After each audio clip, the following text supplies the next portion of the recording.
The poem is about the title of the poem is Animals, and it has been written by Walt Whitman. तो Walt Whitman नीचे देखोगे तो it has been written, something has been written about the poet. So Walt Whitman is a major figure in early American poetry. तो इनकी as देखोगे ना 1819 to 92 है. तो किसी को पता हो तो ये अमेरिकन रेवोल्यूशन कब हुआ था? तो it was around 1700, I think 80s something, 1780 कुछ में, एग्जैक्ट डेट मुझे भी याद नहीं है. 10 एक साल का फर्क था between American revolution and the French revolution, आसपास में ही थे. तो आफ्टर द अमेरिकन रेवोल्यूशन और the American war of independence, America became independent. और जब इंडिपेंडेंट कंट्री थे तो Walt Whitman was one of the early American poets. तो America became a nation and he was one of the early American poets. In an age when all poetry was rhymed and metrical, Whitman made a break with tradition and wrote a revolutionary new kind of poetry in free verse. He was a non-conformist in all aspects, including his social life. So, earlier, the early kinds of poetry जो भी लिखी जाती थी वो rhyming में rhyme होती थी. तो राइम तो आपने देखा होगा, जैसे ए बी राइम होती है या एबीसी राइम होती है कि एवरी सेकंड और third line is going to rhyme, या यूं होता है ए बी राइम होती है. तो इस तरीके की पहले लिखी जाती थी. लेकिन वॉल्ट विटमैन ने क्या किया? He broke away from tradition. एक तो लिखा राइम्ड एंड मेट्रिकल, मतलब मेजर्ड, कि नाप तोली चीजें लिखी जाती थी, कुछ अलग नहीं लिखा जाता था. But Walt Whitman broke away from that tradition, कि पहले जो लिखा जाता था वैसा नहीं किया. He started doing something else. He started writing poems which were not exactly rhyming. तो फ्री वर्स में थी, जो his poems are basically expression of his thoughts, कि जो उसके मन में आ रहा है he wants to express that, and he did not bind himself with respect to any particular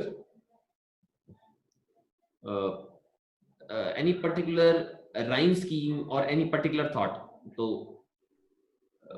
he revolutionized the English literature in USA particularly. So he was a non-conformist.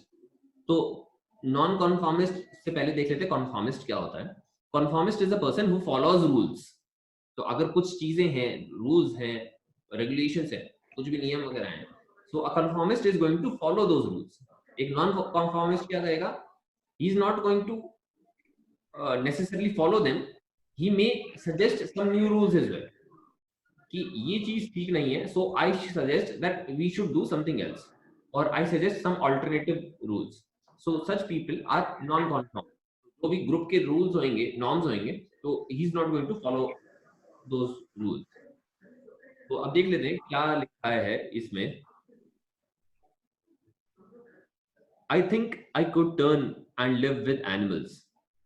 They are so placid and self contained. I stand and look at them long and long. They do not sweat and whine about their condition. They do not lie awake in the dark and weep for their sins. They do not make me sick discussing their duty to God. Not one is dissatisfied. Not one is demented with the mania of owning things.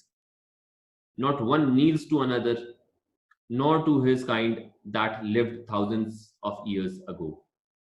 Not one is respectable or unhappy over the whole earth. So they show their relations to me, and I accept them. They bring me tokens of myself, they evince them plainly in their possession. I wonder where they get those tokens. Did I pass that way huge times ago and negligently drop them? तो अभी एक एक करके चलते हैं. We'll keep on discussing the phrases. I think I could turn into animals and live with them. They are so placid and self-contained. देखो, the poet is saying, Walt Whitman is saying that I could transform. Turn का मतलब है I could transform and be animals. कि मैं अगर हो सकता, मतलब वो सोच रहा है अपनी इमेजिनेशन में, I could transform into an animal and live with other animals. They are so placid and self-contained. Placid means peaceful, basically. They're so peaceful and self-contained. Self-contained means they don't require anyone else. कि किसी और चीज की जरूरत हो, any luxurious thing. For example, बहुत बड़ा घर उनको नहीं चाहिए. They don't require big cars. They don't require servants. They don't require a very wide community. They are self-contained. कि अपने से खुश हैं वो. I stand and look at them long and long. तो poet क्या करता है? He stands and he observes animals. कि animals क्या कर रहे होते हैं, and based upon that observation only, he has been writing this poem. They do not sweat and whine about their condition. तो animals क्या नहीं करते हैं when the poet is observing the animals. So he doesn't see the animals sweat and whine about their condition. तो normally humans क्या करते हैं, जब भी कुछ खराब टाइम आ जाता है ना, तो पसीने छूट जाते हैं वैसे, and they keep on crying कि ये चीज हो रही है, वैसे हो रही है, ये चीज ठीक नहीं है, मेरे साथ में ऐसे हो गया, दूसरे ने किसी ने गलत कर दिया है. हाँ, तो इसमें क्या करते हैं, humans sweat and whine. Whine means you start cribbing about the things that have happened to you, कि मेरे साथ में गलत हो गया, हमेशा मेरे साथ में होता है.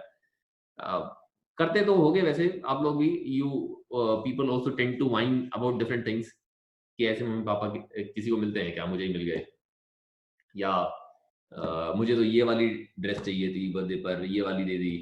तो you can whine about any particular thing, but animals don't do that. They don't sweat and whine about their condition. जैसे हैं they are happy. They don't lie awake in the dark and weep for their since.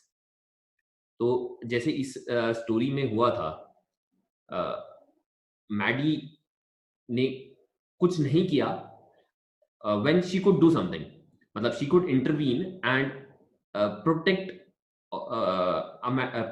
Wanda from being teased about her name, and she knew that was wrong.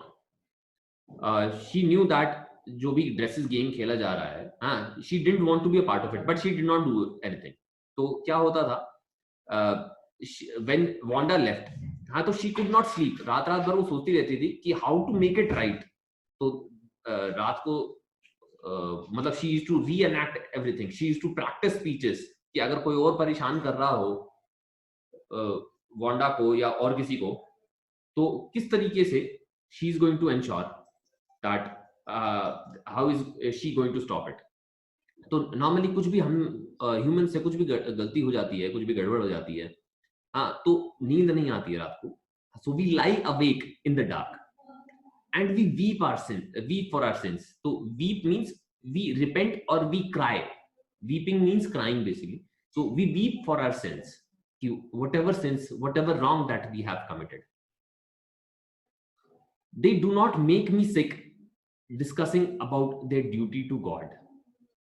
तो ना तो ये करते, neither they lie awake in the dark and weep for their sins, nor do they make me sick discussing their duty to God.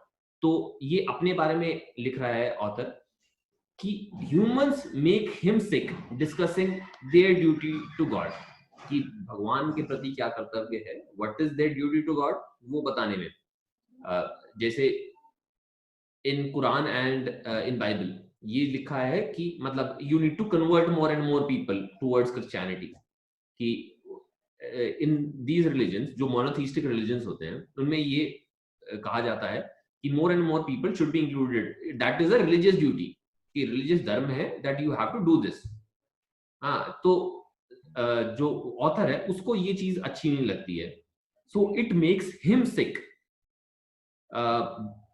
ये जो phrase use होता है ना, make me sick, तो नॉर्मली ये उसके लिए होता है. Being sick means उल्टी आने वाली फीलिंग जो होती है. So humans make him sick discussing their duty to God. कि towards God what is their duty. तो ये ऑथर कहता है कि at least animals don't make me sick. because they don't discuss their duty to God. भगवान का मतलब animals don't have any God and they don't have any duties toward God, so they don't make him sick discussing their duty to God. Not one is dissatisfied and not one is demented with the mania of owning things. Demented with the mania of owning things. So not one animal is dissatisfied, not one is demented with the mania of owning things. So demented is a condition of dementia. Dementia एक mental condition होती है जिसमें मतलब you probably see something या you keep on forgetting something, ऐसे कुछ mental condition होती है. So demented with mania of owning things means कि there is a psychological problem among humans that they want to own more and more. कि एक चीज आ गई तो और ज्यादा चाहिए. अगर एक बाइक आ गई तो बड़ी बाइक चाहिए, बड़ी बाइक आ गई तो सुपर बाइक चाहिए, सुपर बाइक आ गई तो फ्लाइंग बाइक चाहिए. तो they keep they are demented basically. So it is a kind of mental disease. Humans keep on wanting to own something more, and they are never satisfied with that. They are never satisfied with what they have. उनको और अलग से चाहिए. खुद के पास जो है that is not enough for them. But animals के साथ में ऐसा नहीं है. No animals is dissatisfied and animals don't want to own anything. कि उनके लिए तो सारा है ना, मतलब फॉरेस्ट है या जो भी है, everything is theirs. They are not demented. They don't have any mental illness of owning things. Not one kneels to another, nor to his kind that lived thousands of years ago. तो humans क्या करते हैं? Humans pray to those humans who lived thousands of years ago. तो जितने भी भगवान वगैरह हैं, जीसस है, तो Jesus was born 2000 years ago. तो 2000 साल पहले जो ह्यूमन था उसको प्रे करते हैं. हिंदूज में है शिव हैं, विष्णु हैं वगैरह वगैरह. तो ये दीज कृष्णा है, तो these were born thousands of years ago and we are praying, Hindus are preaching them, praying to them. लेकिन एनिमल्स में ये नहीं होता. तो बेसिकली क्या कर रहे हैं, जो इतने हजार साल पहले ह्यूमंस थे ना, तो ह्यूमंस एंशिएंट ह्यूमंस को प्रीच करते हैं. They kneel down to them. Kneel down करना मतलब you submit to the other person. Kneel down तब करते हैं जब you accept the other person's authority. तो जो मर चुका है उसकी अथॉरिटी आप एक्सेप्ट करते हो, ह्यूमंस एक्सेप्ट करते हैं. लेकिन एनिमल्स में ऐसा नहीं है. No animal kneels to another, कि एक दूसरे को एक तो नील नहीं करते हैं. ह्यूमंस क्या है, कोई अगर ज्यादा पावरफुल है तो उसको भी नील कर लेंगे, उसके सामने भी सबमिट कर देंगे, उसकी अथॉरिटी एक्सेप्ट कर लेंगे. लेकिन एनिमल्स में ऐसा नहीं होता. No animals kneels to another animal, nor any animal kneels to an animal who lived thousands of years ago. तो ऐसा तो कभी नहीं देखा होगा कि अगर डॉगी है हमारा, हाँ, तो 1000 साल पुराने डॉगी की पूजा कर रहा हो या उसकी अथॉरिटी कर रहा हो, सुबह सुबह आरती उतार रहा हो. तो ऐसा भी हमने नहीं देखा होगा. नॉट वन इज रिस्पेक्टेबल और अनहैप्पी. तो not one animal is respectable और unhappy over the whole earth. तो neither animals want respect, nor are they respectable, nor are they unhappy. तो ह्यूमंस में जनरली टेंडेंसी है, they want to gain more respect and they want to be happy. लेकिन उसकी वजह से most of the humans are unhappy. लेकिन animals में ऐसा नहीं है. Not one animal is respectable और unhappy on the whole earth. कोई भी जानवर ऐसा नहीं मिलेगा. किसी भी जानवर अगर बोल सकते, अगर पूछोगे how you feeling, always an animal is happy. अगर पेट है आपके पास में, हाँ, उनसे थोड़ी बहुत बात करो, थोड़ा बहुत खिलाओ पिलाओ, they will be happy. They don't want anything else. So they show their relations to me and I accept them. So what the animals do, they show their relations, how the animals feel towards the author to me and I accept them. तो अगर कोई भी पेट है आपका, बिल्ली है, चूहा है, डॉग है, हाँ, तो they show their feelings towards their owner. towards their human. तो जो भी है लव है, कंपैशन है, the animals can easily show their relations to the author. और जो author है, he willingly accepts those relations. They bring me tokens of myself. They evince them plainly in their possessions.